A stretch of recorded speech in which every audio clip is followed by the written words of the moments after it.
اول فيلم اعمله خدت فيه جائزه احسن ممثل في مهرجان دولي، مهرجان اسكندريه السينمائي الدولي، فيلم حكايه شهرزاد. بدايتي مع وحيد حامد ويسري نصر الله وبدايه فنيه قويه جدا، يعني بدايه بتنبئ عن مولد ممثل حقيقي في سينما مختلفه في صناعه.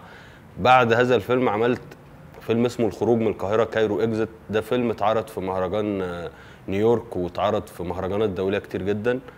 وفيلم بينتمي للسينما المستقله، ده كان اول بطوله مطلقه اعمله، اتمنع من العرض في مصر. بس كنت رايح بقى في هذا الطريق اللي انا بسميه الطريق المظلم، يعني فاهمه ان احنا ما بنمثلش لنفسنا.